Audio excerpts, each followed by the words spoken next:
No rush. Not sure you can hear me. I hear. Okay, good. How are you?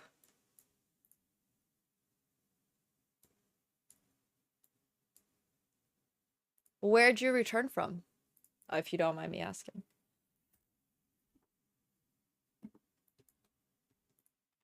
Oh, wow. Busy. Love to hear it. Wait, what? You guys now can't hear him? That's so strange. Sorry. It was working before and now it's not. Okay, now it should be working. Okay, do you mind flexing everywhere you've been again in the last week? I was just asking Matt where he's been in the last week and he just came off with lunch. This isn't the last this was like the last well, if you go back like 6 weeks, then it would be Costa Rica, Austin, London, Athens, Maldives, and Zurich. Wow, is this the life of a poker site CEO? I don't know about that. I've been a pretty avid traveler for many years, so I just picked up the travel bug a long time ago. Of course, traveling was very different back then. I used to do very meager accommodations and a lot of like bargain hunting kind of stuff. But I've always loved to travel, so now thankfully I'm in a position where I can travel a little bit more comfortably. And I've also this is the second company I've built, and both companies I built to be fully globally distributed teams, which of course allows for working remotely and travel. So fits my lifestyle really well. Amazing. Yeah, I mean, first of all, I'm pretty envious, but also very well deserved because thank you for developing such an amazing platform. So from my understanding, you're not the actual owner. I don't know why for the longest time I thought you were the owner. Well, yeah, the whole kind of concept is that it's distributed ownership. Right. So like if you start a traditional company and you're like a solo founder, then like you basically start with 100% ownership of that company, and then you get diluted down over time, by giving equity to employees or raising money from investors, whatever. But you still end up with like a really large percentage. Like in some cases it could be like 80+%, or for like companies that raise a bunch of rounds and go public, it's obviously a much smaller percentage, but then the company is much bigger. But in the case of Phenom Poker, which has a distributed ownership model, even though I was, a founder, I have a relatively speaking small percentage, which is okay because the idea is like as the site grows, Oh, yeah, that's as really this cool. as the site grows, like the ownership base also grows because more of the community is getting ownership. Plus, we also took the position of like, for example, ambassadors like yourself, right? Like we try to. The idea here is like we want the poker community to own Phenom Poker, right? And that the poker community is quite large. So we want to give more ownership to like influencers like yourself, and have like proportionally smaller ownership to like players. Obviously, like a very loyal player who plays from day one is going to have more ownership than somebody who joins in like year 5, for example. But the concept remains the same. Like over time, it just gets more and more distributed. So like I will never own anything close to like 80%. I won't even own close to say 25%, That's um, crazy. because of the design. But it's Wow. okay. Like it's that, the So you I were a really like, founder, I should say. Like a founder is more accurate. yeah, founder, core contributor, CEO is fine. But I don't like when people say like, "Oh, the owner of Phenom Poker is," it's like It makes sense that just because it is, it yeah, just it's goes off against kind of what Phenom Poker is. right. That makes a lot of sense. Speaking of Phenom Poker, may I invite you to the Marine 49 Max? We'll play a couple poker. And obviously everybody in the community is also welcome to hop on in if anybody would like to join. Yeah, As let's we, I'll tell people to join here too. Marine. That's 6 max. Yeah, 9 Max. I just started a new table. Okay, cool. Join Marine Ford. I have a lot of people asking all the time if they're able to play poker with me, so this is your chance to come play some poker. Everyone in the community is also welcome. I promise you, Matt is an absolute fish, even though he is the CEO of Phenom. I'm joking. He does have actual poker competitive energy as well, by the way. I don't know if it's gonna come through on 100 NL, but you have competed in a fair amount of tournaments yourself, right? I wouldn't say tournaments, but I've played like super high volume of poker, including like a very high volume of online cash. From like '04 to 2011, um, I played online um, well over 3 million hands. And then I've also played live between '04 and present, a pretty good amount, although a lot less active in recent years as I've been focusing on entrepreneurship and other things. But um, yeah, primarily a cash game player, no limit, pot limit player for many years, and then kind of transitioned over to mixed games around, I don't know, 2016 ish, something like that. I started getting into mix and playing a lot more mix. I can tell that's why we have a whole bunch of mixed games here on Phenom. Was that perhaps a bit of a personal influence? Yeah, I mean, sure. I definitely had an influence in that, as well as people like Andrew, who I know you've had on Mm-hmm. before. Chat loves Yeah, Andrew. yeah. I mean, we're all mixed game players, so we felt the mixed game community was. We feel like the whole poker community was underserved, but we felt especially the mixed game community was underserved because there's just not good options online for mixed game players, and which is a shame because some of the best players in the world are mixed game players. People like Brian Rast, a lot of people know the name and know his accolades and everything, but like he plays mix more than anything else for many years. Although he did obviously play a lot of no limit as well. Yeah, makes a lot of sense. Um, I can tell that. Oh, people are asking Matt, when can we expect a Phenom tournament series? Soon, soon. That's as good of an answer as I can give right now.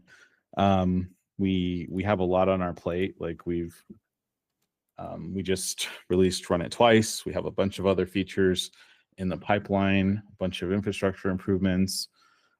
We are kind of slowly building out our tournament offering, but we are also designing at the same time series, and we're also exploring like live partnerships as well. So in the future, we'll see Phenom series online, and then we'll also see satellites and partnerships, and hopefully also some cool ideas that we're working on where we'll have like both online and live. So like for example, you might play in an event online where the final table plays like, I don't want to like put some names out there before we finalize these partnerships, but you might play like on a live stream final table, Oh, that's so somewhere. cool. Like in live person. Yeah, Oh wow, that'd be yeah, like amazing. Super exciting. Excited for that. yeah. Cool So stuff.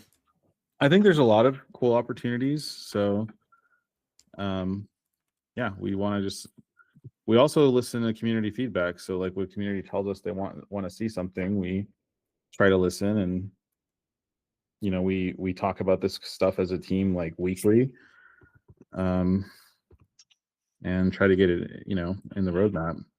Yeah. Someone in chat was asking how is Phenom going to overcome its biggest barrier to entry, needing to use crypto. And I just want to say Matt is still struggling to deposit $100 on this table right this second, but he's coming in really soon, guys. No, I'm here. And yeah, it didn't have anything to do with crypto. I was switching devices, and I really like the poking fun at you. I apologize, but I really like the verification system. Like I like that it asks me for an authentication code. It asks me to verify through my email. It makes me feel super secure knowing that yes, it is going to be me playing on my account. yeah. 3 to 5 here.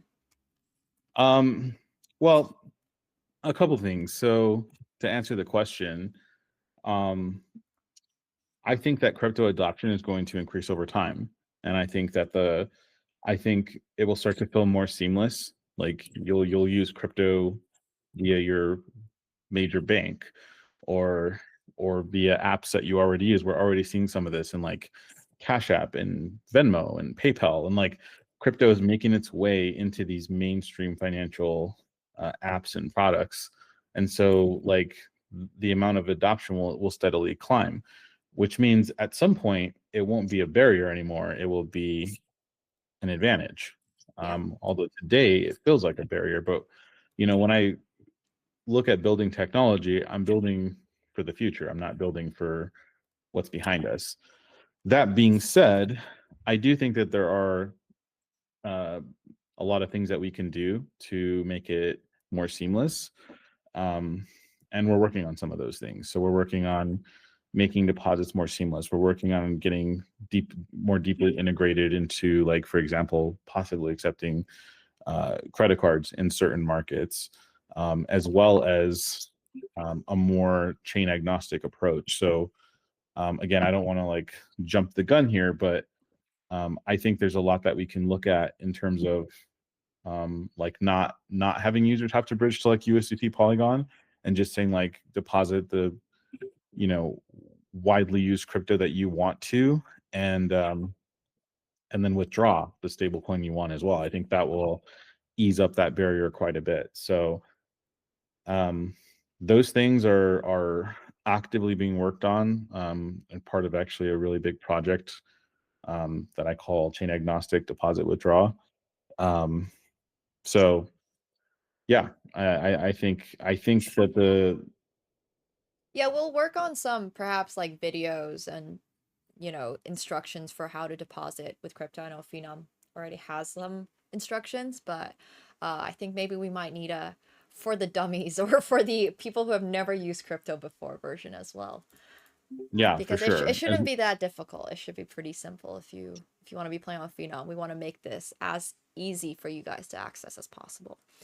And before I let have we field any more questions about, do you mind just moving your camera? I just keep getting your forehead, and your forehead is oh, great, but we also do want to see the full face. Thank you. yeah, Appreciate sorry. it. I No, was all good. It's like the thinking pose. I do really like it. Somebody was asking why specifically, what inspired using the Polygon network, and that can also lead into the question I had, which is how does the Phenom token system really work? Because I do think a lot of people are still a little confused about how and why you can actually make money playing Phenom without necessarily making money. Not saying you guys might not be the best poker players out there, but even if you're not doing that well, you can still make money playing on Phenom. Yeah, so I'll address those questions one at a time.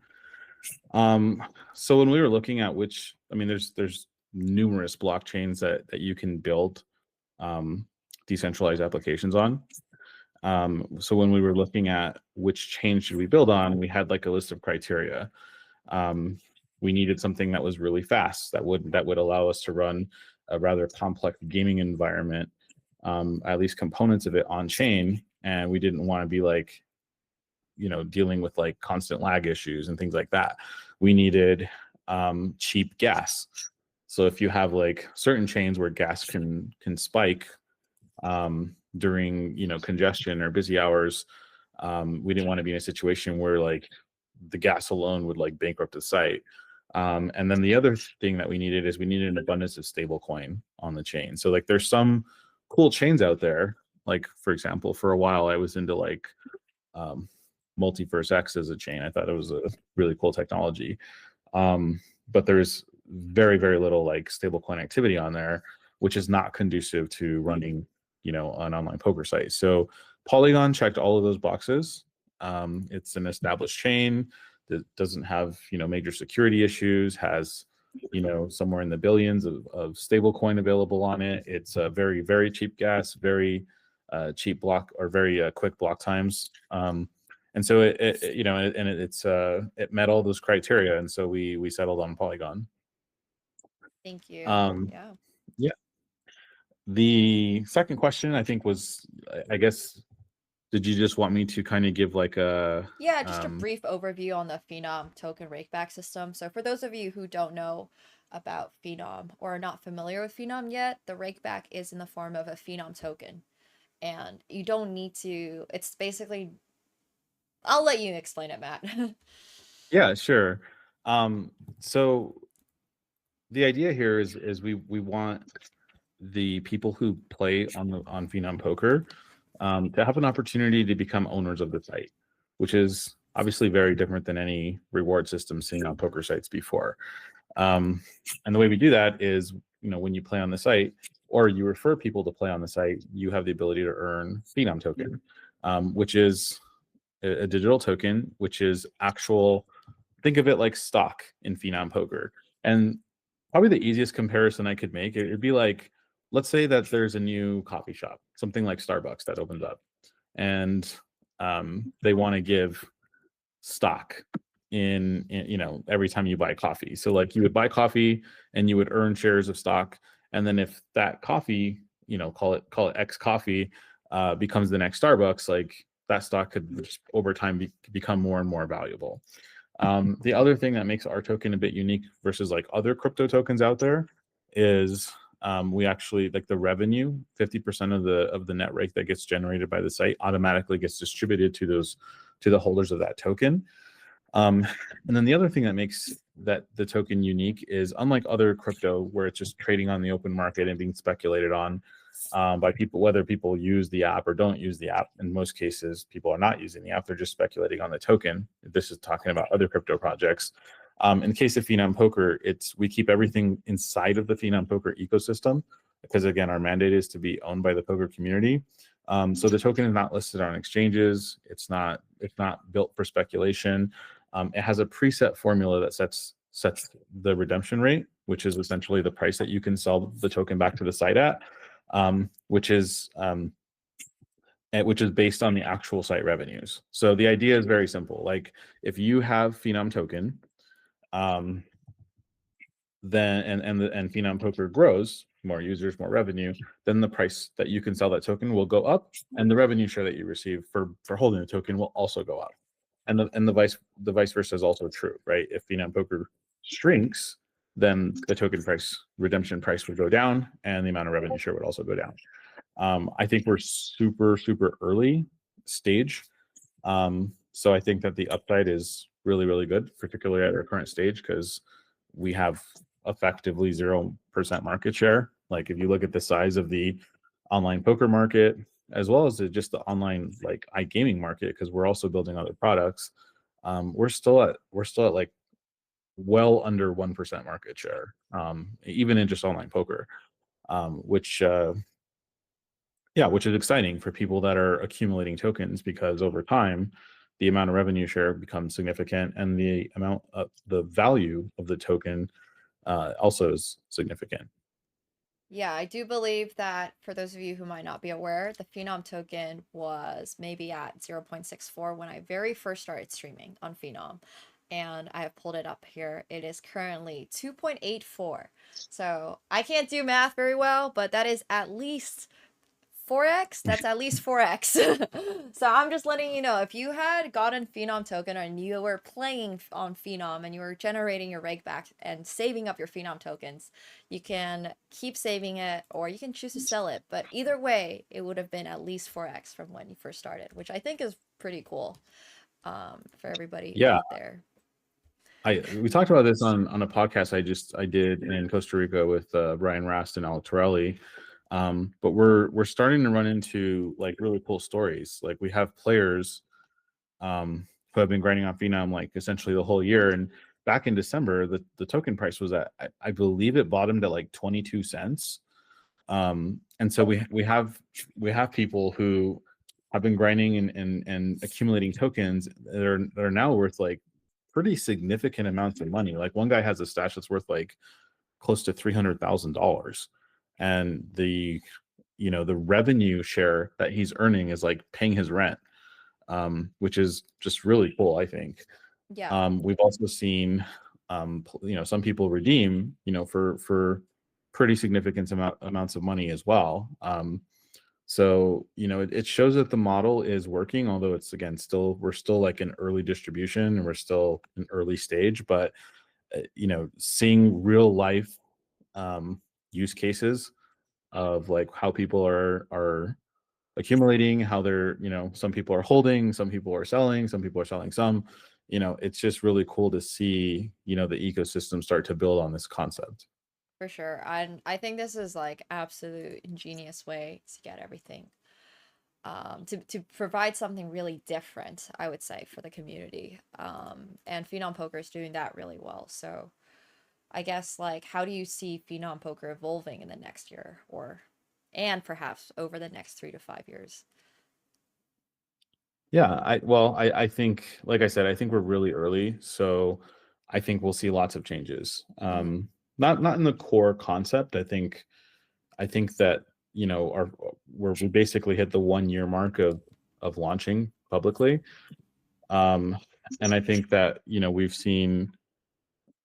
we're basically looking at um, the data from this first year of being like proof of concept, and I think that the community has shown that they're excited about this idea, and that there's a place for this idea.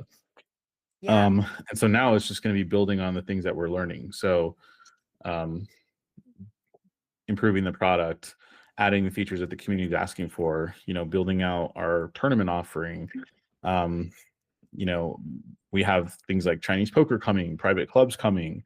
We're going to have other games coming. So there's a lot that we're going to see in the coming weeks and months and years, and hopefully with those things will be um, a lot more players. So a bigger community, a lot more excitement, and oh, what do we got here?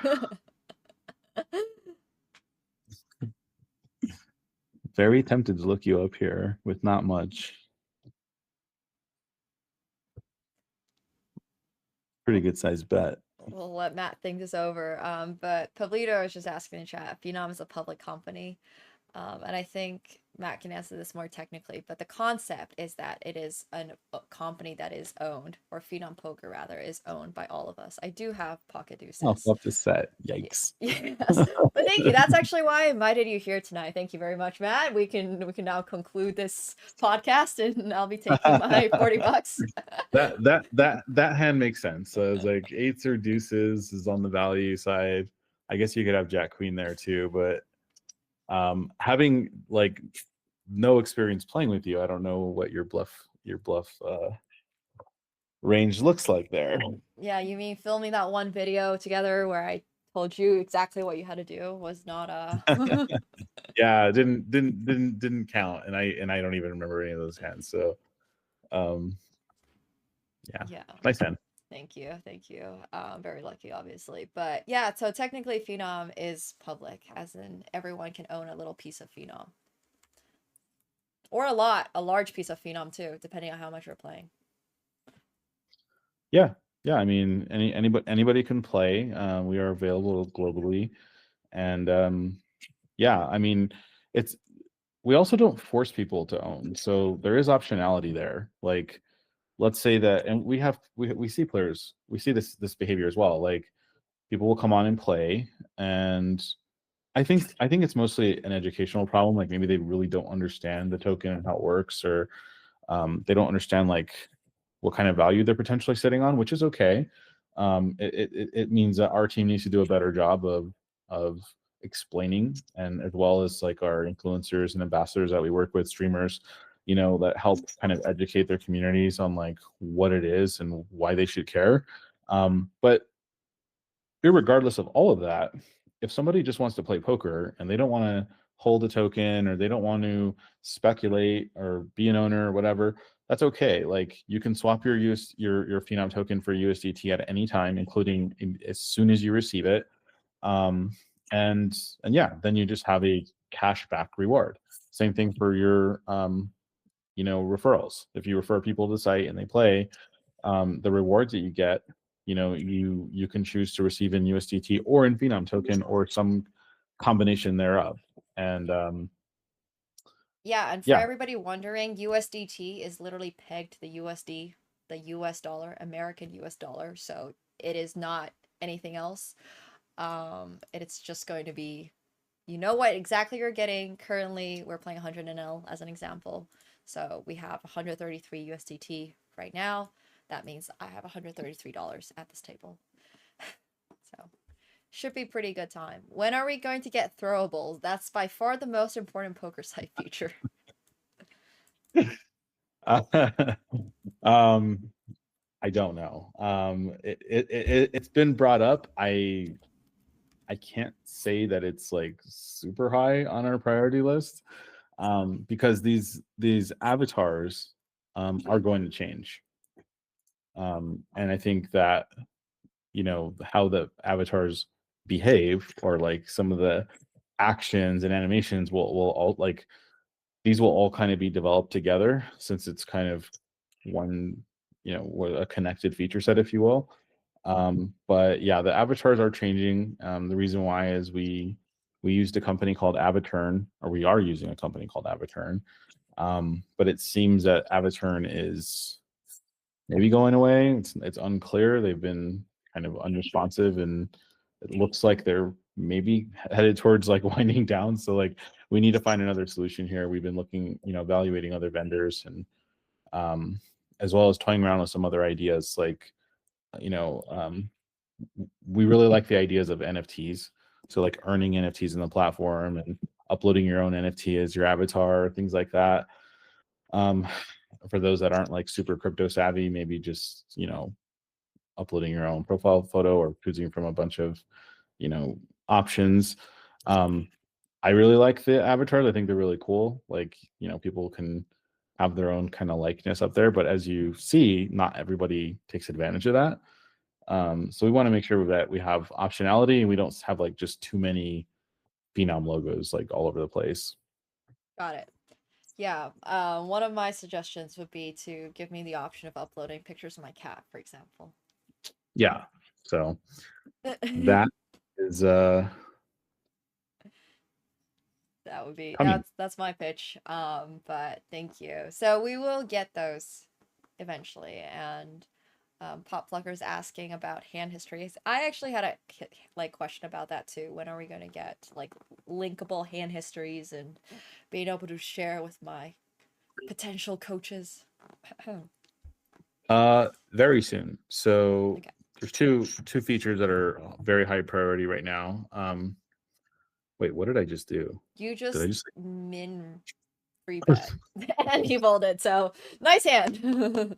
I did not mean to do that. We're sorry, Toliawa fan. Yeah, did not mean to do that. I had a big hand, but I did not mean to like min three bet there. Yeah. Um, yeah, so one really high priority item which is being worked on right now is downloadable hand histories. This has been a heavily requested feature, and it is important, like for people that want to review their hands and make it easier, and you know things of that nature. So that's coming very soon. But then shareable hands is a separate feature, but also an important feature that we're developing as well. And so just make it really easy. Like you play a very interesting pot and you just want to like quickly share it on social media, in a format that looks good and you don't really have to do anything with. Well, Quads. just quads. Just Just quads. just flop the You've been boat very and good river quad. luck. I have to admit. I didn't even see what did the other guy have? He had Did he ace have the five queen? off. Oh, okay. Lion had ace five off. Yeah. But no, that's Yeah. So helpful. That's super helpful. We would love both that. features coming. Amazing. Sweet. We got run it once. Oh, sorry, run it twice and run it thrice recently, as of literally I think maybe yesterday. We were testing that feature out a little 2 days ago. But that's a really awesome feature. So more stuff to come, guys. Yeah. That What was also a technology? very heavily requested feature. Yeah, I mean, I'm sure there's a lot of really heavily requested features. So thank you Yeah. to the team for, making sure that they are being made. But what technology or feature of Phenom Poker are you like most proud of? Most proud of. Yeah, what do you think you Um, guys do that other sites don't, basically?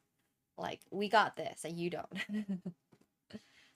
I mean, for me, it's the token model. Mhm. Like I am very proud of it. It's something that, um gosh, I guess I'm just gonna be the fish. I'm playing like super low. Okay, I want to see. I just want to see. Nice hand. um yeah, the token model is for me the most exciting because it's not just because of Phenom Poker, but because like I have been, very interested in crypto for quite some time. As I've invested in crypto companies, I've, also owned like a bunch of crypto personally. I use crypto very frequently as a high stakes poker player. It's like pretty widely used as a means of payment and lending and things like that. So like I've been in the crypto streets for a while, and the thing that's very frustrating is like we have crypto, which is like the promise of decentralization and the promise of like blockchain technology, these immutable public ledgers that are programmable, and the idea of that is like very cool, and the possibilities are endless. But then we have like what crypto actually is, which is like essentially just a giant casino to like speculate on trading tokens, which I think it sucks. There's just like so many scams out there. There's so many, just projects that end up getting rugged, and it just ends up being this like it basically makes this it turns this like really innovative technology into something that most people don't care to get involved with because it's just associated with like negativity and scams and bad actors. um so one of the things that I would like to accomplish with Phenom Poker is, yes, I think that this model applies very well, and works really well with this particular business. But I also think that it could be a demonstration of to the whole crypto world and even the world outside of crypto of like what's possible with this technology. What is a token model that actually makes sense? What is a token model that treats the holders fairly and gives them an actual stake? Because in the crypto world, every project has a token, and most of them don't give the holder really ownership of anything. They're like utility tokens, and it's like really hard to draw the line between like is this a thing that I should invest in? Is this a thing that's supposed to go up in value? Because according to the white paper, it's just supposed to kind of be used for gas, or it's has some kind of utility, but it's not actual equity. Like, and then and also in most cases is like the projects don't generate any revenues or have any real users, and like the product ends up being the token itself, which again just is doesn't make a whole lot of sense and kind of pulls a lot of people in, and the end result is like a lot of people end up using money, the project ends up dying, the incentives don't aren't really aligned. So without going like super deep down this rabbit hole, like I would like to see this token model be um, an example for a real world use case, a real business that generates real revenue, has real users, and the users get treated fairly, and the incentive structure is aligned. And there's no, if you align incentives and you move away from these like rug scenarios, right? Right. Like we all want the same thing here, Yeah. you know, and You, me, chat, we all want the Phenom site to do well if you have Phenom tokens. yeah, exactly. So that's the part I'm most proud of. And then other than that, I mean, look, we have a very talented team, that's composed of a lot of different skill sets. Um, and just kind of seeing this team come together from all walks of life, all over the world. We had our team retreat in Costa Rica last month, so hung out face to face with this group, and it's just cool to see like this team come together. Passionate about poker, passionate about building something cool, passionate about delivering a great user experience, and a lot of work goes into it. It might, some of it might look simple on the surface, but like some of the technologies that are getting built have never been used before in this use case, You know, a lot of the designs that you see, whether it's a button or a hover over or what, like a lot of thought gets put into those things to make sure that it like fits on all screen sizes, to make sure that it's pixel perfect, and that it's like accounting for like some of the future feature we might put in, you know, that it might, you know, it might not make sense today. You're like, well, why does this thing go right here? And it's just Yeah. like, well, because there's a feature coming and we need space for it. And like, we had to think through like, well, what happens when we compress the screen size, and what happens when we blow up the screen size? And There's it's so just a many lot little of, things. Yeah, like the sitting ghost just, sometimes it doesn't work, and then I text Andrew and then Andrew gets it working within a few hours. Things can happen. yeah, I mean, Absolutely. there's just a lot of moving parts. So, um, it's a lot. I mean, like I was in a call earlier today, where we were doing our Chinese poker kickoff call, and so we have like, Nick, who's our designer, you know, built this really beautiful Chinese poker app, and but just so much work. Like we were going through the designs and the prototypes. There's like Yeah. dozens and dozens and dozens of screens, and all the little features, and like, well, like how do you place a card, and how do you drag a card, and what happens when you go to fantasy, and what happens if you're in a, you know, progressive jokers fantasy, and there's like a Okay, whole bunch of, coding Chinese poker though seems really difficult. For those of you who don't know, right now what we're playing is Hold'em, which is arguably one of the simpler games. I don't know if this is true on the coding side because I'm not there, but Chinese poker seems insane. You get a ton of different cards. You get like five on the bottom, how is it? Five on the middle, and then like three up top, and yeah, you get drawn. Yeah, it's crazy. It's really, really crazy. So, yeah, there's a um, lot of variants too, because you have yeah, like, you have traditional Chinese poker, you have open face Chinese poker, then you have like deuce in the middle, you have progressive, you have jokers, you have. right. We also want to build Taiwanese, you know, which is really popular right Oh, I now, don't know particularly that. in high stakes. So yeah, um, it's requested. I think a lot of people will want to play. When you play in like high stakes games, like in some of the high stakes mixed games that I play in, they play Taiwanese all the time. So Fun stuff. like we're playing mix, and then like before the game starts, like people are playing Taiwanese, or some people like want to take a break and start playing Taiwanese, or the game winds down to like shorthanded and start playing Taiwanese. We actually played, myself, Rast, and Andrew. We played a bunch of Chinese poker and Taiwanese, on the plane ride to Costa Rica, at Costa Rica, and on the plane ride back. That's Uh, awesome. Yeah. money was lost and won. We were playing pretty big size, um, but it's fun. It's Yeah. a lot of fun. It's a, you know, I some people say like, think, oh, it's not real poker. I guess it's not. There's not like bluffing and stuff like that, but there is strategy. So, and it's just a fun yeah. thing. And arguably, if our only standard for whether a game is actually poker, and not all games that people play on Phenom, I'm just gonna call, no, I'm joking, I'm not gonna call anybody out, but I'm not sure there's a lot of bluffing going on in some of these games, guys. That's totally fine.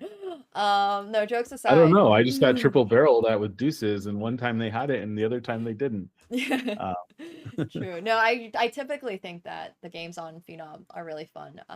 Like whether it's Hold'em or Big O. I personally really like Big O or Badoogie. Badoogie has been one of my favorite games to play on here. I try to play as many of the Badoogie tournaments as I can.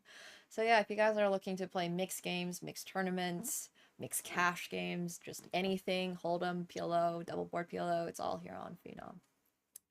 And somebody was asking, or rather, they were inquiring, I'd like to hear more about what kind of anti cheat you guys got. I think this is also a really interesting conversation because I had watched your podcast with Alec Torelli, and you guys had talked a lot about, well, bots and other matters as well. yeah. Well, yeah, it's a real problem in online poker, and it's one of the things that, when I had this idea to potentially start an online poker site, is like what are the biggest problems that I would want to try to solve, and and that was one of the biggest problems in my mind was, um, I didn't feel like the existing sites were doing enough. I didn't feel like I didn't feel confident in the integrity of games on a lot of the major sites. And I know I'm not alone because I talked to a lot of players playing all types of different stakes who basically told me the same thing. Like, I don't feel safe playing online. I don't know if the games are legit. Something feels wrong, like and then it's like all these scandals start coming to light on Twitter, and you're like, oh, well, that makes sense. like we felt like something was wrong, and like something is clearly wrong. So yeah, this is something that we put a lot of thought into and investment into, and will continue. Unfortunately, there's not like a secret button I can just push and be like, hey, we found the no cheat button now, so there's nobody's gonna ever try to cheat on Phenom. Like, uh, that's not a real thing. Like there will always be people that try, um, and we just have to decide whether it's important to us to continue to combat that. I would say the biggest differentiator for us is just going to be that we care. Like, I'll give you an example. If we removed KYC right now Oh from gosh. from sign up, like our volume would 3 to 5x instantly, like instantaneously. For those of you Um, who don't know what KYC is, it's the verification system. I've actually had people come in chat and be like, "This is taking so long to verify Nemo." I'm like, "Okay, if you ever have trouble, you can message Andrew." But usually they end up getting verified. KYC is that process you got to go through where you submit your documents, you get verified, make sure it's you. So that's what KYC is. But yeah, go ahead. ooh, he had Oh, the ace. I'm glad I didn't fire at that one. I almost value it. it's a nice um, hand, Lion. so I'm shocked that he gave me a free river there. Well, Um, it's pretty wet. I mean, jacks aren't like checking a whole lot of the turn. Flushes aren't checking turn. I don't know. What do That's I true. know? Fair enough. Yeah. So I think the biggest difference is that like, why did I give you that example?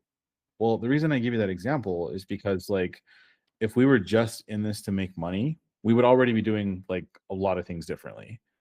Um, and so we're not willing to trade profits for game integrity or being proud of what we're building.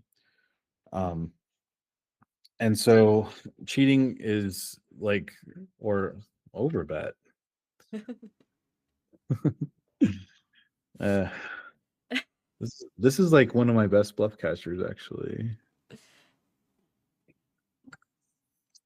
This is an But exciting spot. I feel like he has it. Nice hand Um, today. so yeah, like there's a lot that we're doing. So KYCing up front is pretty significant, actually, because that means, like, if you look at every other site's model, and almost none of them KYC up front.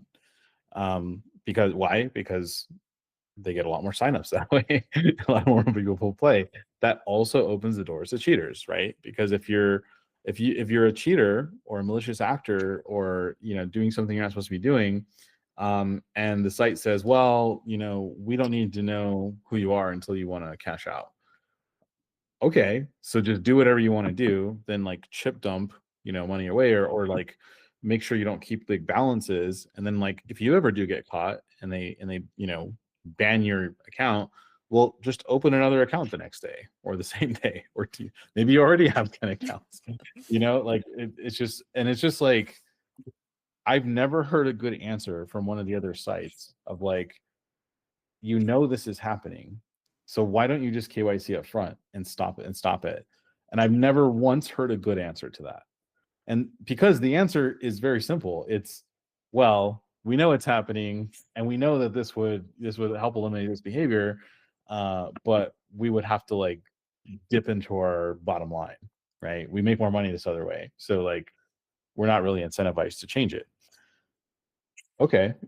So it kind of tells you like where their priorities are, right? Like, even if they pay the lip service and they talk about, we do this, we do that, And it's just like, well, you could do more. Like there's some kind of obvious things you could be doing. You don't do them. And I've never heard a good answer to that. So that's one thing we do. And then there's a lot more that we do. So I don't like to jump into like really specific details because I think that it's not a good strategy to tell like a potential cheater like who are the specific vendors you're using and like what are the specific algorithms you're writing and like what because they'll just write down like Yeah, they'll go around it. Yeah, I hear you. yeah, you're like giving a blueprint to circumvent, right? But we use a variety of different vendors to everything from um, detecting non-human behavior. So we look at like mouse click speed and frequencies and then we also look at playing patterns. So like um, collusion, happens under like very specific scenarios. So typically it's going to be like two or more players that are playing in the same games very frequently and uh, behaving a certain way, right? So um, That's not you guys, chat. You guys are just bad. No, I'm joking. You guys are doing great. I just have a lot of community members around all the time. Sometimes we might have some fun hands and it's a good time, but no, it's okay, chat. Come play. Join us. yeah, so there's a lot of things that we're looking at. We're looking for specific patterns. We're looking for yeah, I mean it's ongoing. Like as we grow and the data sets get bigger, we'll have more algorithms to flag more behaviors. We're also looking at partnering so we could do things like real-time solves. Wow. So this is a common question we get is like, how do you stop RTA usage? Well, like someone RTAing is actually not that difficult to see. Like if you suspect that they might be RTAing, all you have to do is take a hand sample and solve it. And if they're like 95% accurate on solves, like it's just never a human. So for Uh, context, RTA is real-time assistance, and it's how people cheat in chess as well. For everybody who's familiar with the cheating scandals in chess, it's done basically the same way, although you can have it obviously automated and stuff like that. But you have poker engines out there. There are optimal ways to play poker, just like how you can play chess. Obviously, it's a little different because there's still variance in poker, but yeah. yeah, very very different, and because um, you can play perfect in poker and still like get your ass kicked. Right. Which I'm sure you have experienced. But yeah, like it's more prevalent in formats like Heads Up, Mhm. which is like one of the more solved game formats. So we keep closer eye on those types of scenarios as well, for obvious reasons.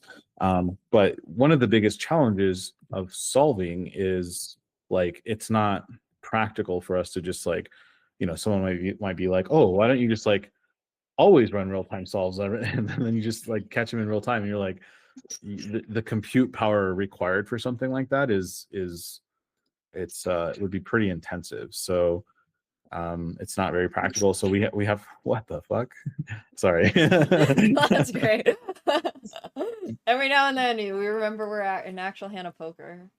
Just ripped it right into me. Oh my goodness. All right. Well, I'll gamble with you. All right, I do have the ace king suited. Oh my god. How do you just have it? Wait, running at once. I wasn't even paying attention, Oh, but you're doing pretty good here. thank you. Thank you. Just taking advantage of you while you're explaining one of the, some of the most important parts of Phenom Poker. No problem. Yeah. I'm also proving that I'm not RTAing because that was not GTO. Don't worry, I don't think anybody was worried about that so far yet tonight, man. Yeah, solver just folds every time. um yeah, this is what happens when you get me like 100 NL. Like I'm just probably just gonna call off every time. Who knows? Who knows? But yeah, so to finish that last thought, it's we have to find like efficient ways to like to both detect and to like run the analysis. And these are like ongoing things that we're working on. And it's challenging. But like the deeper we get into it, the more convinced I become that um other sites are not doing what you would expect them to be doing. And I don't want to dive too deep down there, like speculation, but like I think we've all suspected it for a long time. Like we hear like the lip service and but then like we see like contrarian behavior, like they say they're doing this or they say they care about this. But then you just see behavior that does not line up with that. And I think players have had enough. I think that like some people will continue to play on a site if they have big guarantees or they have, they have the jackpots or whatever, they have the volume. Like there's always going to be some function of that. But I think there's some players who really care about the game, who love, playing the game of poker, who don't want to see it soiled with, who don't want to see the game ruined by people who only care about themselves or their own interests. And I think that Phenom Poker is that movement. Like right now, it's those players who care, but over time, it's going to be where people just want to play Yep. because they know that it's a safest place to play. Uh, it's a place that actually, for the people working on the project, actually care about poker more than just like lining their own pockets. Um, and yeah, I think that's like really what the project is all about. Awesome stuff, because I also see Lola here in the chat that just said that me for real, somebody who does care about the integrity of poker. But I also want to remind them they've won, I think, like almost $10,000 this week from tournaments. I'm looking at their cashes. Okay, maybe not quite, but they've won a lot. Maybe like almost 5K. So yeah, I think it's going really well. I love all the tournaments that you guys have been running. Huge guarantees. It's absolutely awesome stuff, and I think everybody in chat is also enjoying. If you have been playing on Phenom, that is. So yeah, Awesome. I love to hear it. It never gets old. We get a lot of feedback. It's not all perfect feedback. Like we have a lot of we could be doing this better, or I wish you guys had this or that, and that's all fair. And we welcome all of that. Like we want people to stand up and tell us what we need to be building, which is why we have a Telegram, why we have a Discord, why we make ourselves very accessible.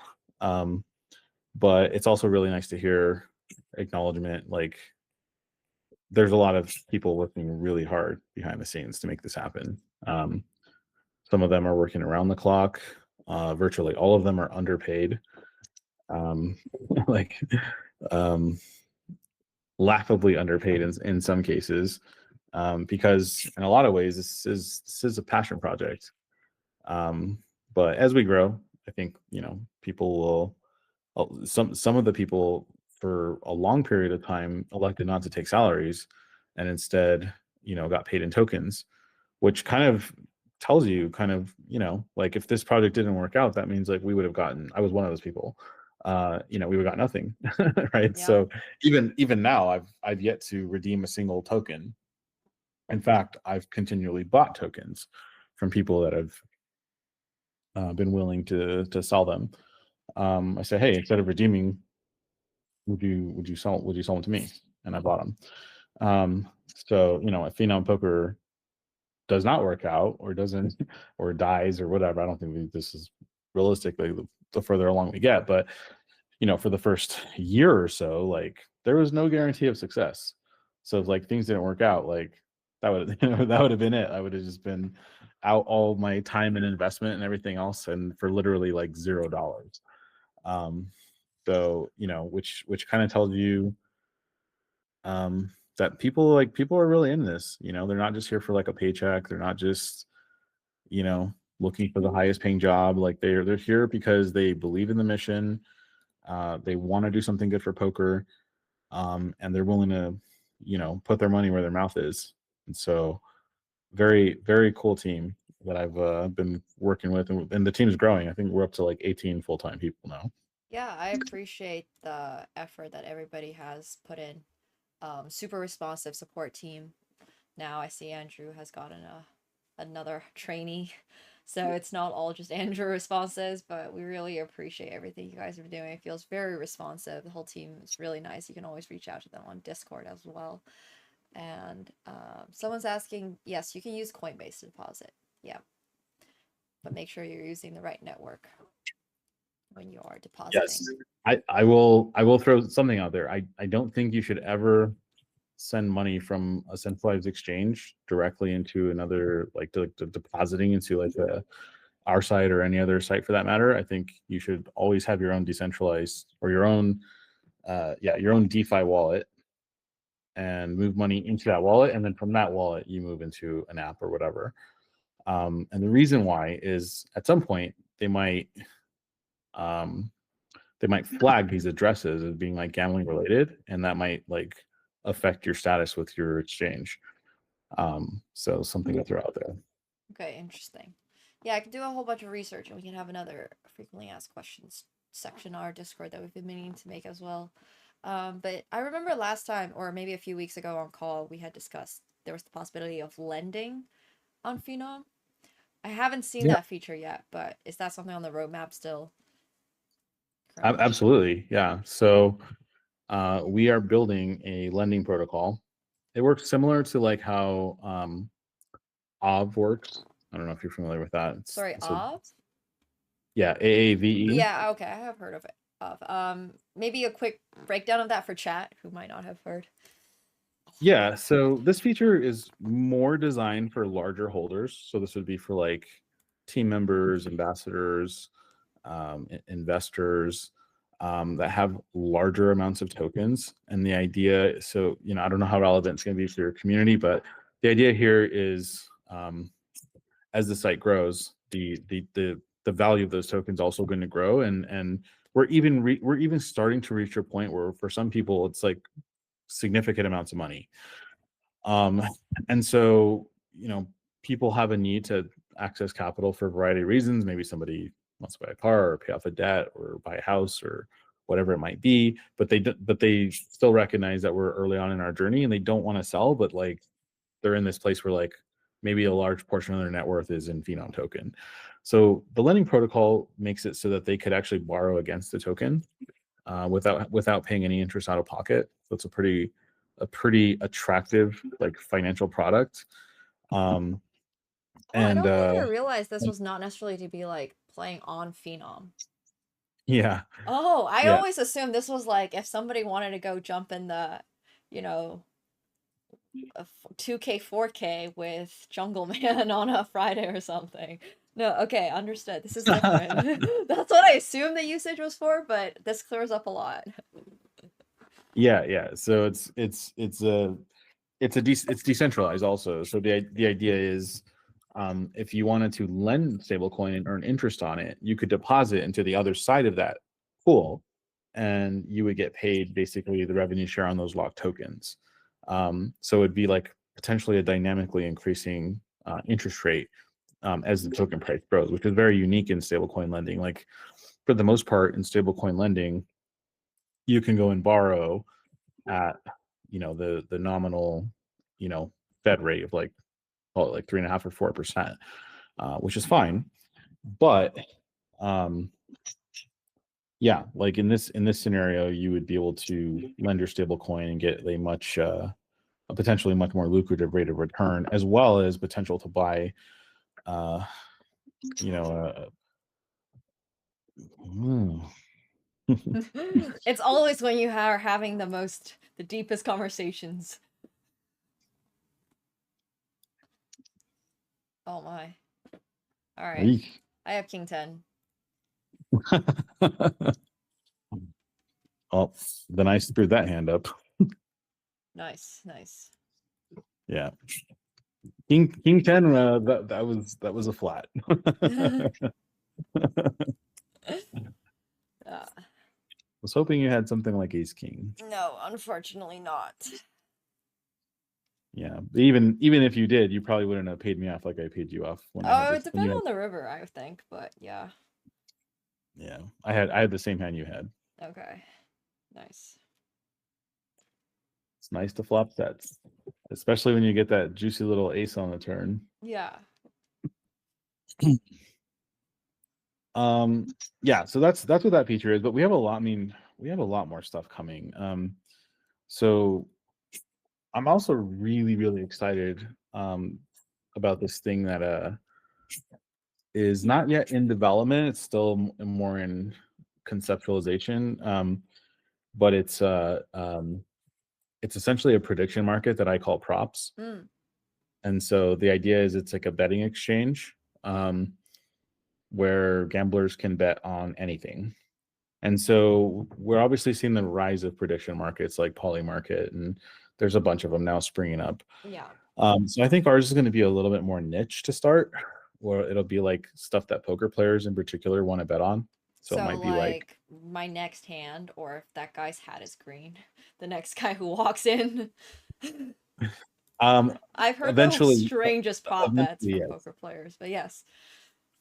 Yeah, so yeah, prop betting is really popular amongst poker players, but so that would be like the in-table prop betting stuff. I think that will that will come as well, but I think that it might be like, I don't know,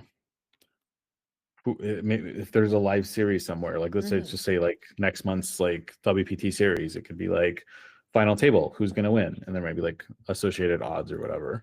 Yeah. Or it might be yeah, it could really be anything that makes sense to make markets for. Hmm. But eventually it'll turn into like in table betting as well. Sounds So good. maybe like somebody wants to bet like black red with you. Yeah, yeah, yeah, or yeah, like bet on what the guy's hand, or bet on who's gonna win the hand. Things like Yeah. that. Seems like good. Keating actually requested what did he want? He's like, I want to be able to bet.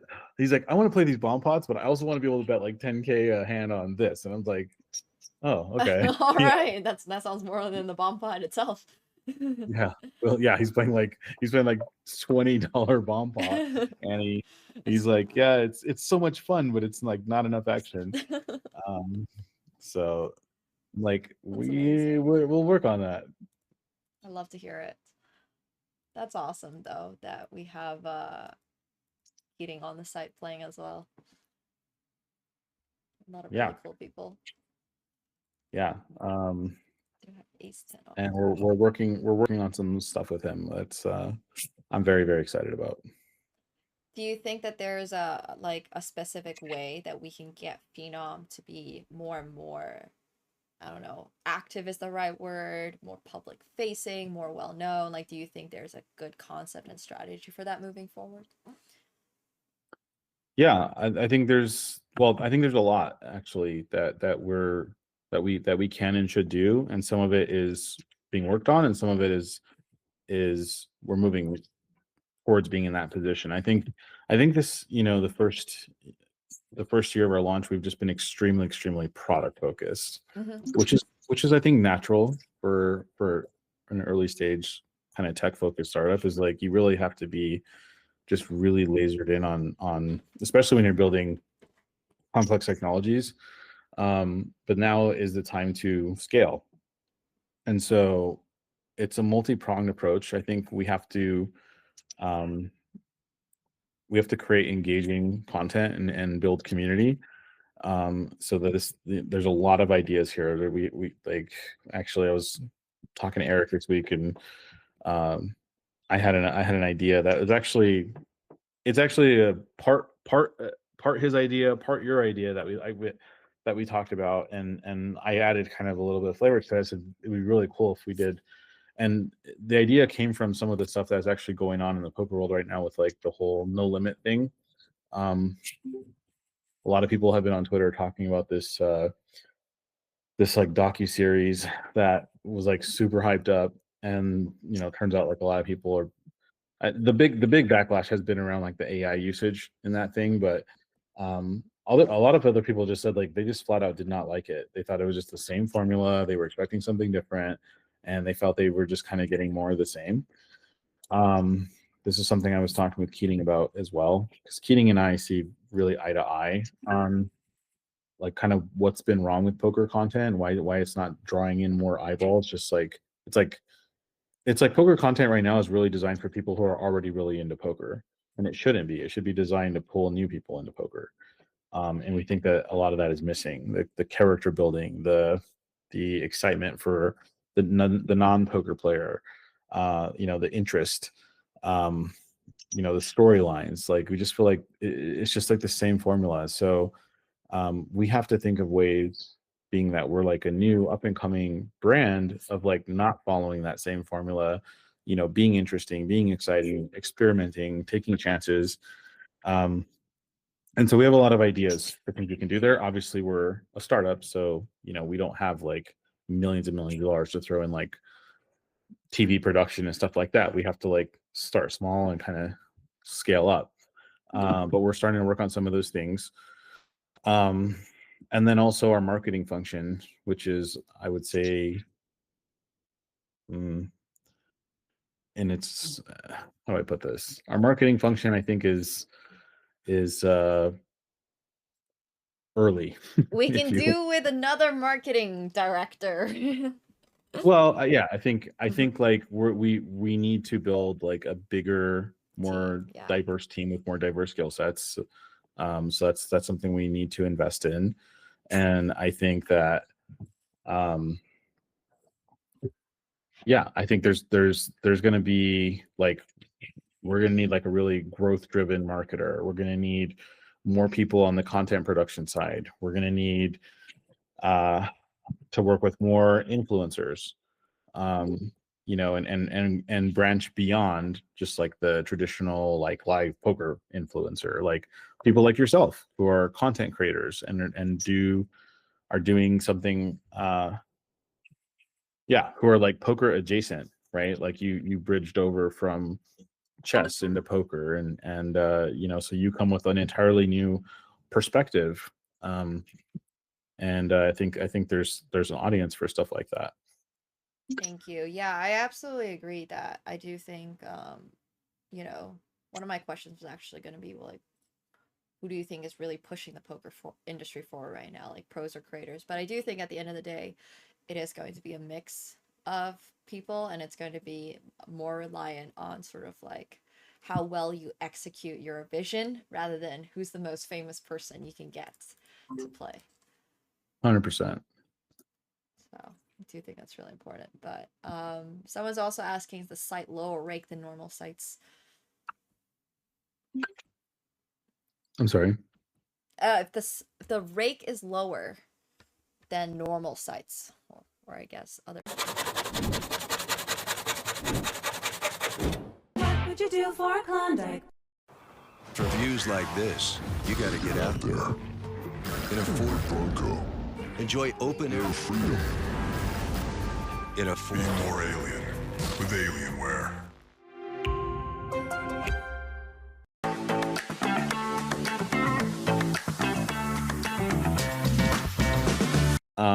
It's definitely not on the high side by any stretch. But the best part is you get it in form of Phenom token, all the rake backs and Phenom tokens. And then the Phenom token price goes up, and then you make money off of your rake back. Yeah, so when you look at how much of, so I think there's two things to look at, that, so we could say like our rake is very competitive and in line with like some of the lower raking sites out there, but there's a couple things to look at. One is how much of that value stays inside of our ecosystem instead of gets siphoned off into like an owner's pocket, and the answer is a lot. Because when you look at like what we collect in gross rake, and then we look at like, well, how much of that goes back into deposit bonuses, rake back rewards, affiliate payouts, and like all of these things, like the net margin on that is actually quite small. Yeah, there's a 200% deposit bonus, by the way. Code Nemo. Thank you. Sign up. Thanks, Matt. Thanks, Matt. If you use code Nemo, there is a 200% deposit bonus. Phenom Phenom also has their own rakeback leaderboards, like global leaderboards based on how people play. I believe you guys actually just recently divided into 3 sections. Please correct me if I am wrong. And then there is, yeah, I have also made Code Nemo specific leaderboards for a period of time, but I had to pause them because I wasn't able to see the referral dashboard for a few weeks. But yeah. Yeah, and so that's actually, I didn't even mention that. So leaderboards, that's not extra rake charge. That's coming out of the rake that's already being collected. So we have the leaderboard payouts, we have deposit bonuses, we have rakeback rewards, affiliate rewards. So we have all these things that get paid out. And so, you know, the site has to try to operate with the difference. The other thing that I want to mention is our goal is actually to lower rake over time. This is very counterintuitive to how the industry has operated traditionally. When you look at all the major sites, rake has gone up over time. Now we're trying to find that kind of equilibrium where like we're very competitive, we can operate profitably or at least break even, and grow. But like as we grow, I believe that there's room in the industry to go back towards what rake used to be in the heyday of online poker. You know, now you're quite young, so you weren't there for like the heyday of like Full Tilt and Poker Stars and those, but rake was significantly lower than what it is today. And I think it made for a very healthy poker ecosystem. Now it's difficult to charge that amount as a startup site because, you know, players expect deposit bonuses and they expect, you know, rake back and they expect all these things. Not to mention we have the cost to actually develop the site, you know, and And I then want to market. say, there's some of the best value tournaments right now on Phenom. I've been trying to get people to play, but sometimes the overlay is insane. And it's like, wow, you got 20 Yeah. people in this like 10K or something. Yeah. So obviously like Guys, those you should overlays, play. like we just have to eat those, right? So that's another area. And so like we actually haven't been operating profitable since we launched tournaments, but that's okay. Like that was an investment that we knew we were going to have to make, and we're making it. Mhm. But as we grow and the site does become profitable, we would like to lower rake, and we've already shown that because we actually lowered rake once already a few months ago.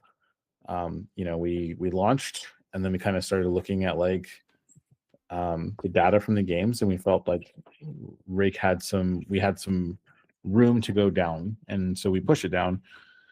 And I think the community had a pretty good reaction to that, and so I think if we continue to do that over time, I think people will appreciate it, and again we will show like where our priorities really lie. Yeah, absolutely. And I do think this is another great reminder to everybody that if you are choosing to get your rake back in the form of Phenom tokens, to not sell it and to keep holding, unlike some people in the chat. But I do really appreciate your answer to that, because I think it's, you know, poker players at the end of the day, I feel like all kind of want something similar in terms of their site. So Phenom is doing a great job at meeting the needs for all the poker players out there, which is also another great call. If anybody here has any suggestions for Phenom or has any more questions to ask Matt about Phenom or poker in general, feel free to do so. But I think I had like maybe one more question. I was just really curious actually, like where do you see sort of people being able to play and make money on Phenom? Let's say you're the average, if you're somebody getting into it, somebody with decent skill, not like a pro, but they want to do their best. I guess I don't really understand the question. What do you... Just more like, where do you think is where do you think, I guess it's going to depend a little bit on obviously the skill players, but just sort of like where you think people should be playing, like what's good value, I would say. Well, I think some of it is preference. Like tournaments that overlay is like kind of very obvious EV to go after because, you know, if you are, let's just say, buying into a tournament for $20, normally, you know, you're going to be one out of X registrants to compete against and to go after that, less a little bit of rake, right? Mm-hmm. But if the site is, let's just say, doubling the prize pool without any more registrants, and like that's less people you have to beat to compete for bigger prizes. So kind of like very obvious additional value there. That's kind of unique to tournaments. That doesn't really happen in cash games. Yep. But personally, I'm not a big tournament player. I never have been. I've really always preferred cash games. I like deep stack cash games. I like and in recent years I like mixed games. So like I jump in these tournaments sometimes just to support them.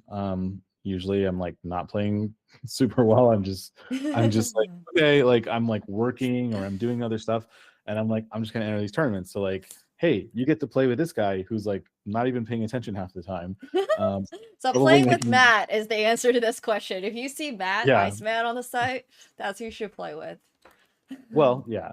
Well, not always. So I also I typically do pay attention when I'm like playing, 300, 600, or which is kind of the stakes that I normally play. And I wouldn't necessarily recommend like a new poker player jump into that. Right. Fair enough. Fair enough. Yeah, just get your feet wet in that 300, 600 with and usually I see all the mixed games too. They're usually always something like a circus mix or something like that. Yeah, I mean, mixed stuff runs all the time. We're starting to get more and more.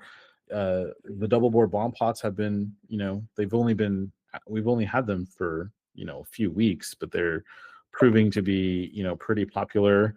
A lot of like the PLO variants, PLO 5, PLO 6. PLO 6 8 or better was running quite regularly. I see it a little bit less now. I think the bomb pots have taken over in terms those users. Yeah, but like mix up to 8160 runs like every day. Different mixes, all types of different mixes. And honestly, if you're a new poker player, I would really recommend trying out some mixed stuff. It might feel a little intimidating because you're like, well, one game's hard enough or whatever. It's not as hard as you think it is. It really isn't. Most poker variants are like slight changes on one another. So as you start to like, for example, when you learn how to play stud, any stud, it could be stud high, stud 8 or better, deuce to 7, raz, like these games that are playing in a stud format, like once you kind of see what 7 card stud is, it's just like very, very small rule changes from there on, right? Like raz and deuce to 7 raz are essentially the same thing. One of them, ace to 5, is the nuts, and the other, deuce to 7 with no straight, is the nuts, right?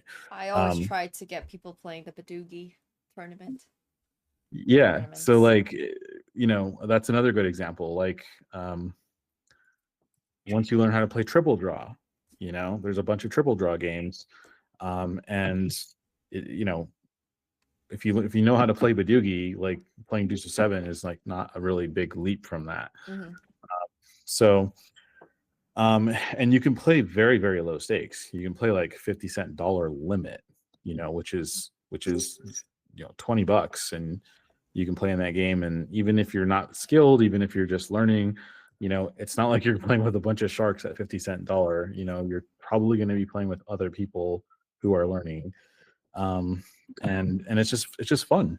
It's fun to play different games and to learn different games. And mix kind of reinvigorated my love for poker. Like the reason that I got into mix is I started playing poker in 2004, and I started playing poker for a living in 2008.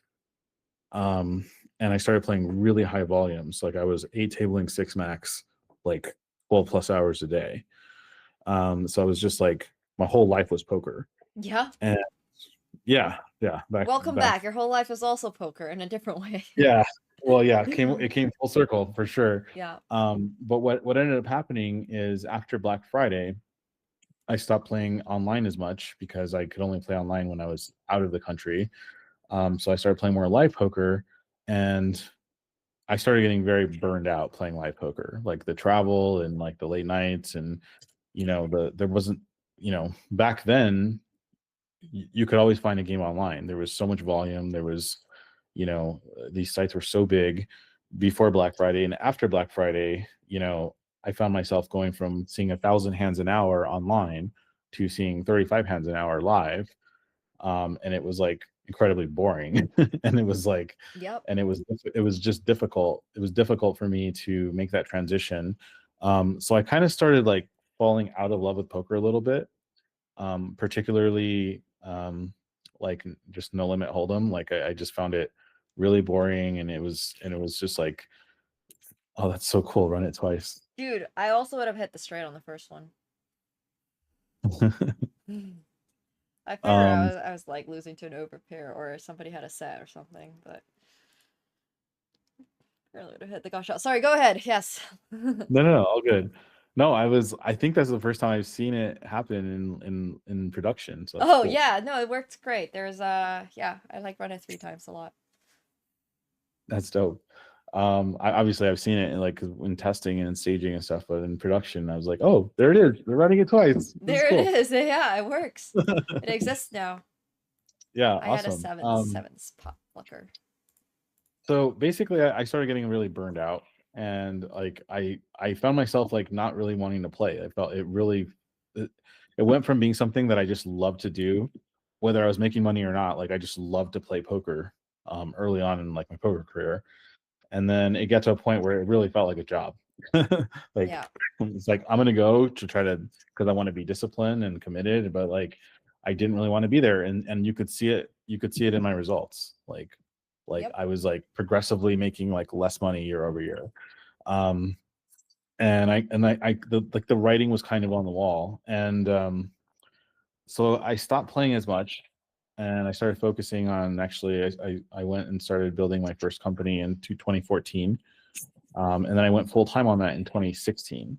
And so I stopped playing poker. Like I went from playing poker like every day to playing like um I don't know, just not that much, like once or twice a month. Mm-hmm. And then I kind of got the itch to start playing more poker, and I decided, like, you know what? I'm no longer playing poker for a living. I don't have to play poker. So I want to just like have fun with it. And so I started jumping in different games that I normally would never have jumped in, like 2040 Horse or 3060 Stud at Commerce, or like some of these games I just never had any interest in even learning. I was Yeah. like, you know what? I'm gonna go sit with these guys and just like, Seems like a good who time. cares? Yeah. I'm just gonna learn. I'm just gonna learn these new games. And I really liked it. I liked learning the new formats. I liked the challenge of it and just seeing how like different the games were. One thing about mixed games is, you know, a lot of the games are limit or split pot. And so like they're not nearly as intense of like, because in no limit, right? Like you can get, especially in Stacked. cash, yeah, you could get like, you could get into like a 400 big blind pot. Like Yeah. that can happen, right? And like you're taking these like huge swings, but like, you know, you're playing Badusi, you know, like the most bets you can get in a hand is going to be like a few big bets. So you're not going to get like demolished in a single hand. And even if you're suck at Badusi, you know, you're still going to like chop the pot a fair amount of the time, unless you're Yep. just like really bad playing every hand, right? But if you learn like basic strategy and the hand ranking and stuff, like you could probably last in a ring Badusi game like a pretty Good decent period. amount. Yeah, decent amount of Yeah, time. yeah. Like it takes much longer for the good players to extract the edge in those games than limit games, right? Because Right. it's you know, the equities run so close. So yeah, so people tend to talk more, they tend to be like more relaxed. And it was just a much more conducive environment to like not trying to play for a living and just having fun and enjoying poker. And so like I kind of got reinvigorated about poker through mini games. So that's one of the reasons why, you know, we offer like really low stakes mix and stuff like that, is to try to introduce mix to people who have an interest. Yep. And they can do it, you know, from their own home at very low stakes that are not going to be like intimidating to them. Like I learned mix at like 5100 at Commerce, is like where I learned like mix. That's crazy. Wow. And like the first year that I played mix, I entered the 10K horse, you know, WSOP event, which was in retrospect probably not the best idea. I cashed in on that event somehow, but like I remember that was like one of the first like uh that might have even been the very first mixed tournament I ever played was the 10K horse. That's at amazing, WSOP. though. I mean, if you had to win one, that's a good one to win, I think. Oh no. Oh no. Someone's also asking what your favorite game is and if Phenom offers that. So, Um I'm really partial to triple draw. any Hold on, triple draw or oh wow. we're Good ahead luck all here. in, guys. Yes, we can run it twice, sir. Just for you. Oh my god. No, we Good that can't. you're running it twice. Oh my god. Oh. Crazy. Whew. What a sweat. That was a sweat, yeah. Well, so I really the first triple draw game that I really learned was actually Ace to Five, which is not found in many live mixes. So it's like I think it's considered like a bit of a specialty game. It's still one of my favorite games. Just straight Ace to Five. I try to get it added to mixes when I play mixes and stuff like that. I don't know if I have a single favorite. I think one of the things I like most about mix is just changing it up. You know what I mean? Like you get to play a different game every So few you hands. like playing, like for example, the triple mix draw, like different the mixes with I like 267 mixes, yeah. or Badaces. Yeah, okay, got it. Yeah, I Yeah, like like the probably the fun mix it's is that. Yeah. is I didn't feel like I was gonna get you off of that hand. Probably should have fired turn just to see what you did. That was pretty worrying board for me, honestly, but yeah. Yeah, the turn ace deuce doesn't play very well on that turn board texture at all. But I don't know how sticky you are, you know. Well, I now tend you're learning. well no, because I didn't bet, so I still It's don't true. know. I gave you the free river, and like once I don't bet turn, Then if you bet river, it's kind of sus. yeah, your call frequency on the river is Yeah. gonna be like pretty high if the facing no turn bet. Now I'm like repping flushes, and you know, Yeah. people tend to believe less in those spots. Yeah. Also, I just and this is like a flaw is if I'm playing like 100 an hour or whatever, like I just assume I can never get anyone to fold. So, so I'm like so I'm just like not bluffing nearly enough. I should definitely be bluffing more. I hear you. But yeah, Someday so we'll play mix, and I can get you in the deep into the strategy streets to see like because there is a lot of really fun spots in mixed games. yeah, I mean, I love playing. Well, I like playing Badugi, as you know, the most, but I also do really enjoy like Deuce 7, a little Ace to 5 as well. But yeah. So your She's a favorite game is triple here. draw player. Yeah, I do like triple draw. I don't love like games like Stud or Raz personally, so I've leaned a little bit more towards, I guess, the triple draw games. Yeah, Pop Flucker. draws are I think are just fun. They're just fun to play. Like you get to draw cards and it's like a little more fun and engaging. Although I'll say this, like Stud, Oh, wow. because of like the face up nature of Okay. Stud, like newer players tend to think that the games are really boring. But there's actually like a lot of nuance and strategy to them once you start playing with better players. And when you hear like how really good Stud players think, you realize like, oh shit, I've been playing this game wrong this whole time. Yeah, I hear you. I definitely hear. There's some games out there that I don't know. I feel it can feel really difficult to learn, but once you start playing it, you realize how little you actually know. I know you guys might have expected to go the other way. No, but when you actually start playing some of these games, it's crazy out there. But yeah, people are also asking, are there any other ways to earn tokens in the future? Perhaps a special tournament? Yes, that is something that we've discussed in our current and are still actively discussing. So yeah, so it's earning and referring right now. And then I think like an idea that we're toying with is to run special tournaments that maybe either have a cash buy-in or a token buy-in. So like you could use your tokens to buy into special tournaments, and then we could like boost those prize pools with more tokens and stuff. Cool. That's I think that's a really fun idea. So like maybe you could like enter like a 10 Phenom token tournament, which right now would be like $28. 28 bucks or whatever. But like we could be like, oh, we're gonna double the prize pool or something, right? Like and fill it with tokens.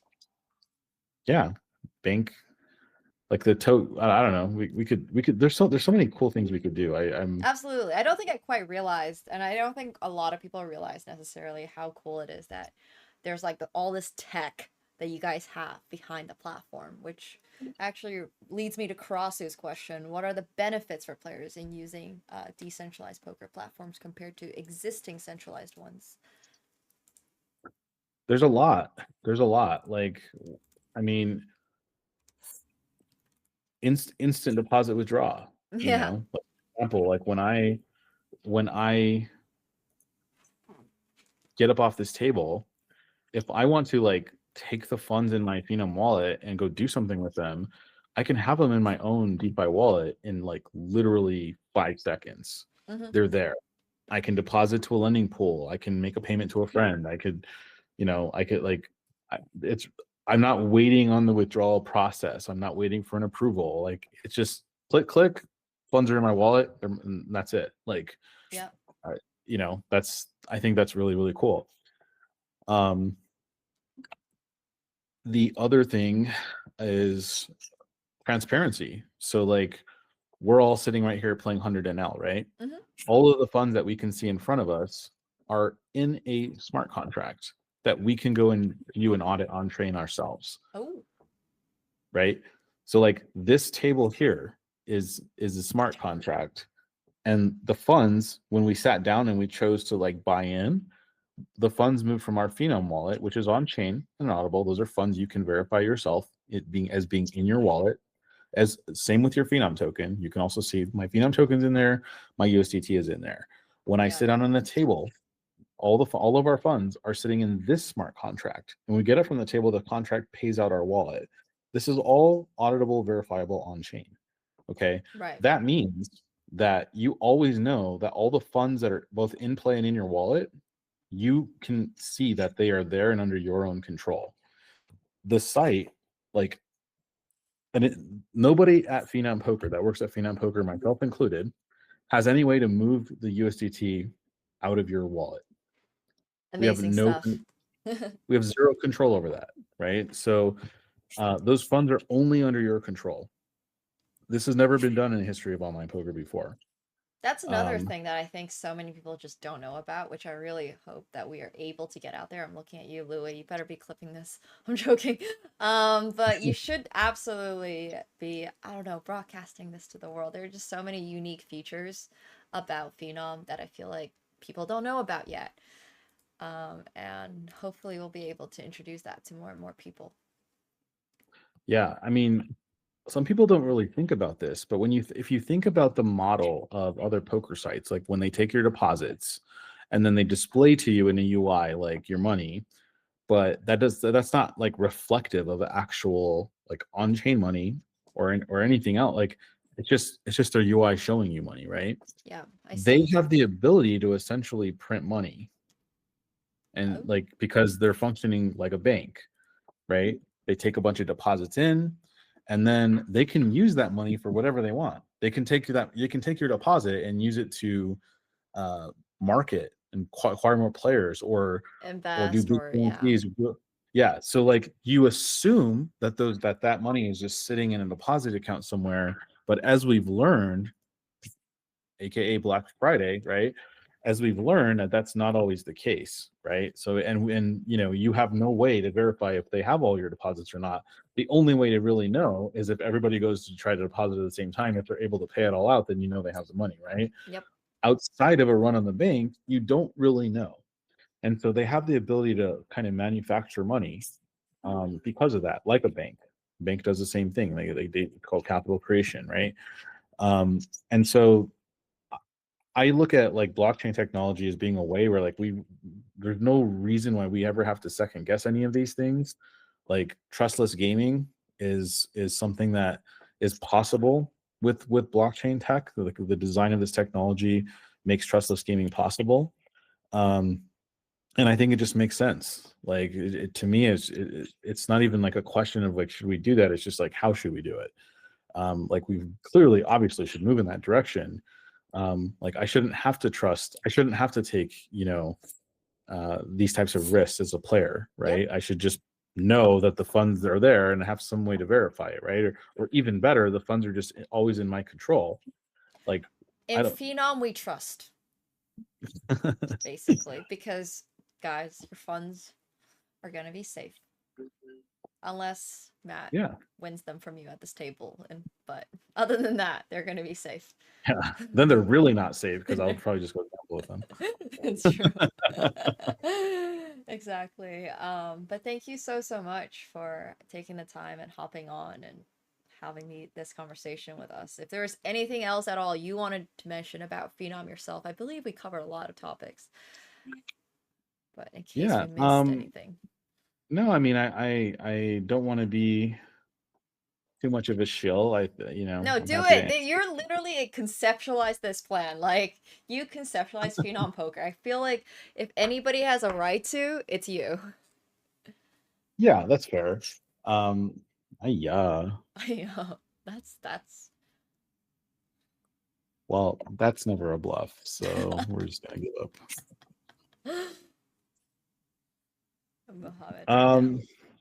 No, I mean, I think if anybody is listening that is on the fence or whatever, just give it a try. Give it a try. Give us some feedback. Tell us what you'd like to see. Tell us what you like about it, what you don't like about it.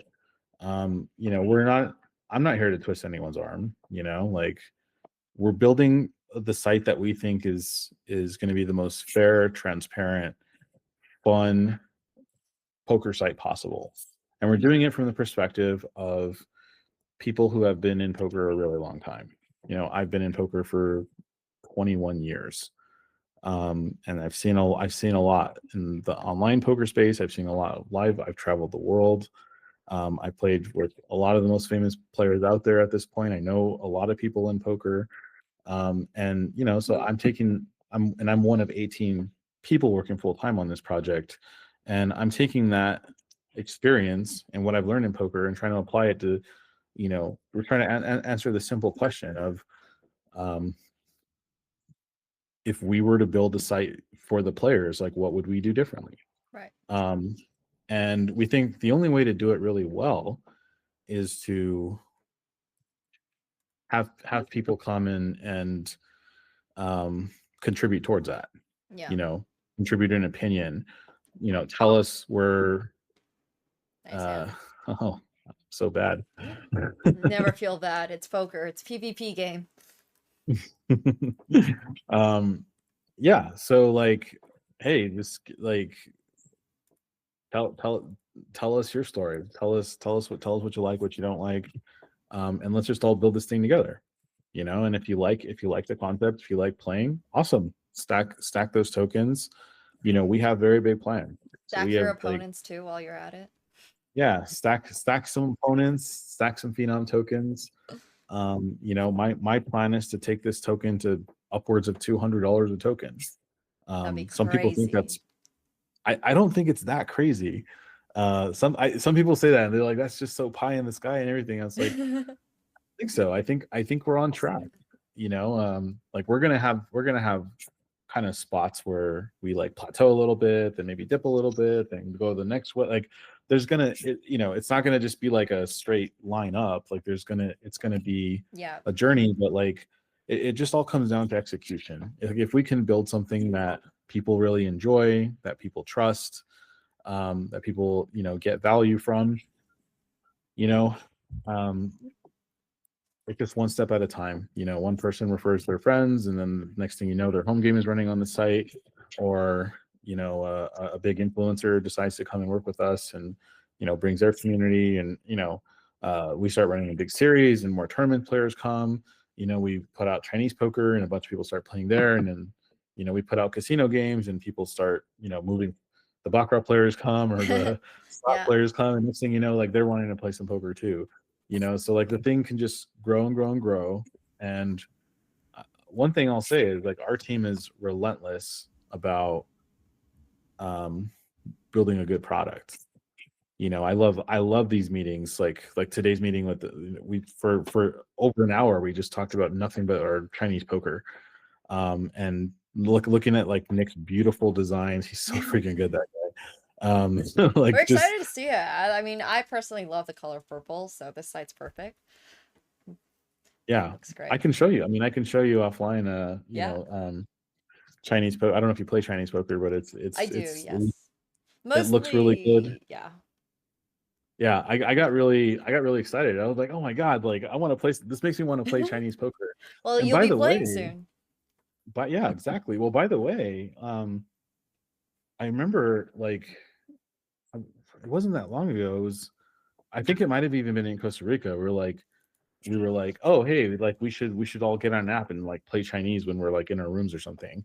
And we couldn't find a single like pineapple app that was like still functioning. Not one. And it was like, what the hell? Like nobody has this anymore.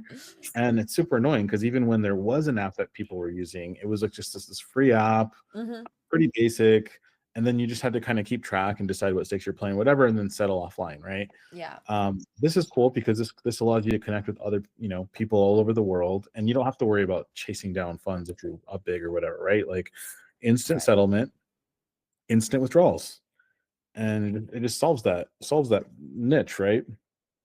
You know, Absolutely. a lot of the sites that I know of are also credit sites, so you know, like you Phenom's don't know very how legit. solvent people are, you know. Yeah, Phenom is very legit, which is exactly what we love. But yeah, thank you so much. We'll let you play this hand, as in I will win this hand. Oh, hopefully. Are you sure? Am I sure? I'm no longer very sure. You like barreling. I noticed that about you. I like, sorry, what? You like barreling. I do. I do. All right, let's see it. Oh, that was it. That was the card.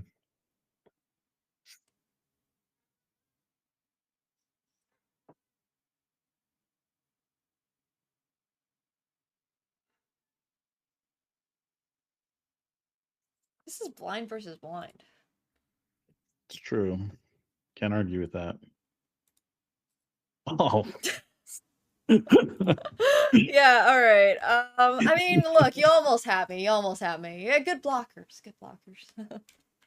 I did actually. I was pretty ideal bluff candidate right there, but Yeah. well, we got our question answered of how sticky Nemo is. Well, I think I want to say to everybody else at this table, this was also a very specific Matt scenario. He's given us the whole speech about how this is 100 NL, you know, and then I feel like we were being set up here, so we had to do a little thinking about this. Whoa! If you, a lot of my speech earlier was how I underbluff in 100 NL. That's my point. Because you say you underbluff in 100 NL, I feel like this would be the perfect opportunity for you to bluff me because it's the last hand of the night. Well, Poker. good call. Nice read. I'm gonna go cry now. No, thank you very much, Matt. We really appreciate you. That was extremely helpful for myself, hopefully the community, and anybody who does want to join Phenom Poker. Make sure you guys do so using code Nemo for 200% off, or just sign up on Phenom Poker. Honestly, that's cool too. It is a really great site. I hope to see you guys all playing here. So thank you very much. Yeah. Thank you, Matt. Thanks for having me. Yes, thank you. I'll see you around. Take care. And happy belated Thanksgiving. Same to you. Yeah, take care. Bye. See ya. Bye. If you guys have not played on Phenom yet, I hope this was your sign to play on Phenom. Because what are you doing if not playing on Phenom, you know? Very cool guy. Very, very, very cool guy. We really appreciate him taking the time out of his day to conduct this with us. Losing a third of a small blind, yeah. Regardless, I do think that this was super educational and hopefully really informative for everybody who is unfamiliar with Phenom and maybe had qualms about signing up on Phenom or are unsure about how the crypto ecosystem works, because Phenom is entirely all crypto based at the moment, and you do gotta deposit using crypto. But I think he gave a lot of good reasons for why it is helpful to both have that as the way you set up and also be on a site that uses like smart contracts for your tables, and how your wallet is your very own wallet, for example, and also how there's going to be use cases for Phenom, not necessarily just in poker, but also in potential real world lending scenarios, which is crazy, or potentially in prop bets or just bets for poker tournaments and events in the future. What is a smart contract?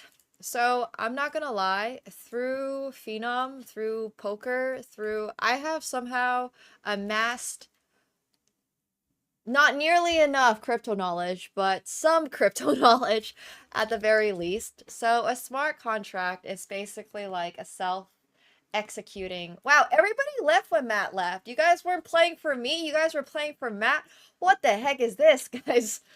Whoa, whoa, whoa, whoa, whoa. Matt leaves and now it's just me and Mohammed and Spooky Pants. Where are you, Pop Plucker? I hope it's been fun being on my direct right. Alright, I see how it is. It's fine. It's okay. No worries. I have been 3-betting you a fair amount there. But thank you for playing. No, thank you all so much for